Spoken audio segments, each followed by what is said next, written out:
All right, so it's not technically a new dice tower. What I've done, and I did this actually right at the outset when I first got this dice tower. I cut up a bunch of little foam blocks, and I have some, I don't know. I get basically I save just about everything that I get if I think I might have a use for it someday. And so with something I can't even remember what it is, but there's something that actually no, I remember what it is.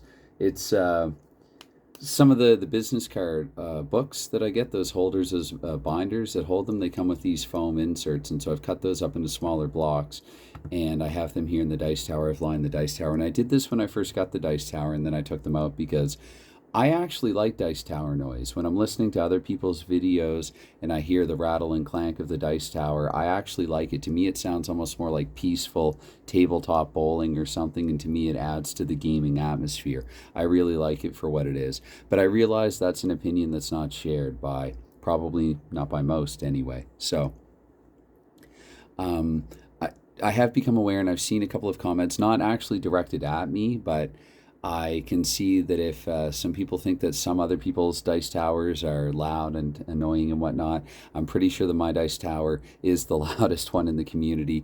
I noticed actually last night I was out just after rolling the game, I was out getting a snack or something, and I could hear myself talking a little bit, but then in between I heard the dice tower and it sounded like about 5 to 10 times as loud. So anyway, what I have here again, it's the foam lining. It's not actually a new dice tower. I think I'll put like new in quotation marks in the title or whatever for this.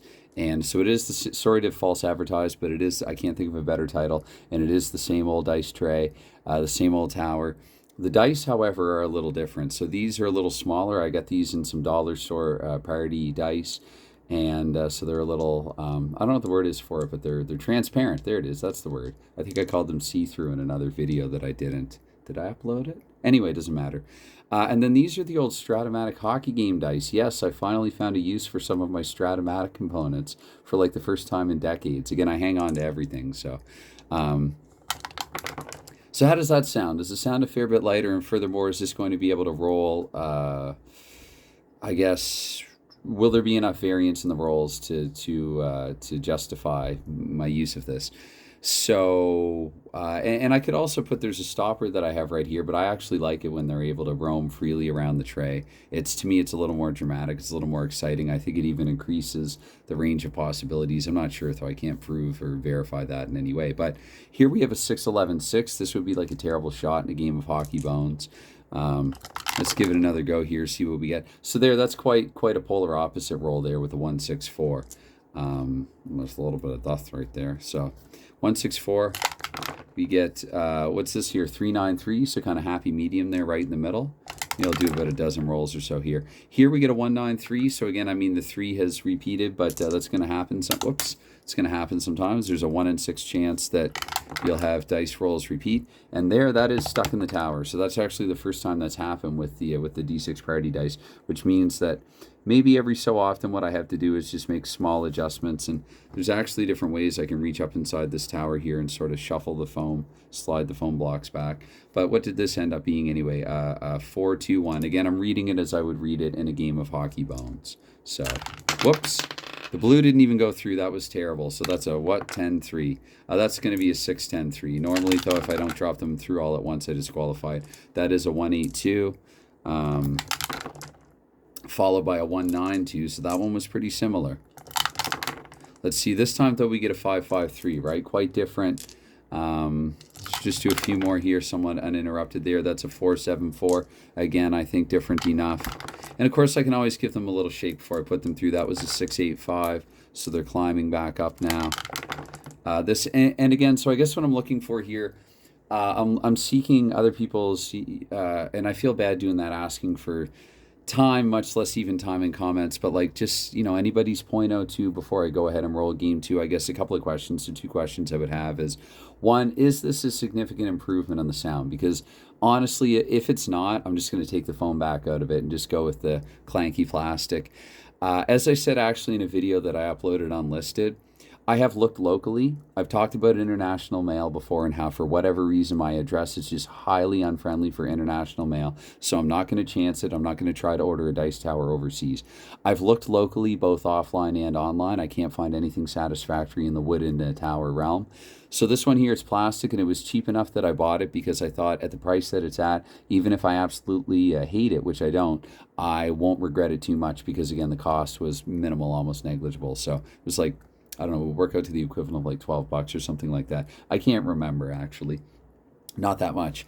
But so I think it's pretty good actually for what it is, for the cost, the bang for the buck. I've already gotten a fair bit of use out of it. It's portable. One way I'm able to get the foam up inside there is that I can take these pieces here, they come apart, they slide apart.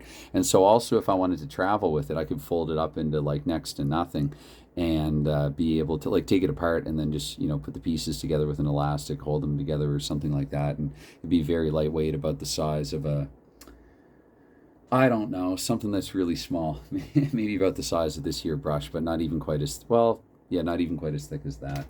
But I'm looking. Yeah, I just want to know, does it make it significantly quieter? And also, do you think that it's going to be sufficient? Will I be able to roll a good game, a standard game of Hockey Bones, and not screw either team over just from bad rolls, getting the same roll over and over again or anything like that? I realize the Stratomatic dice are a little smaller than the blue and red. Maybe that will upset some tabletop gaming people for whatever reason. Some very anal people might be a little upset about that.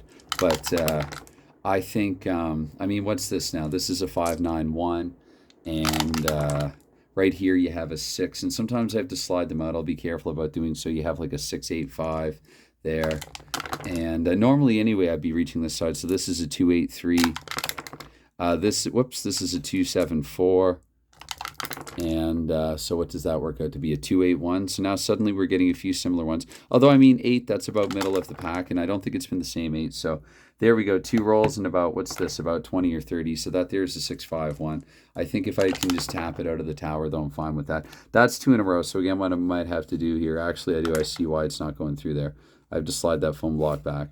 Because I've tinkered and tampered with this a little bit prior to turning the camera on, the foam is going to slide a little out of place, a little more than it would. I think I should be able to get through a full game or close to it without having to adjust that. If I have to, worst case scenario, I just hit pause on the camera and then I do it. So there, that's like a really low roll there, a 135. So that would be a scoring range roll. And this one here as well with the 186.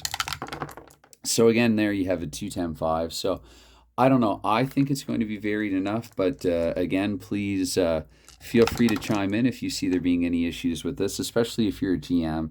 If you're Alan or Larry, I guess more specifically, since this could determine the fate of your teams going forward, should I actually transition to this. So yeah, let me know. All right, I'm going to get back to work now, so bye for now.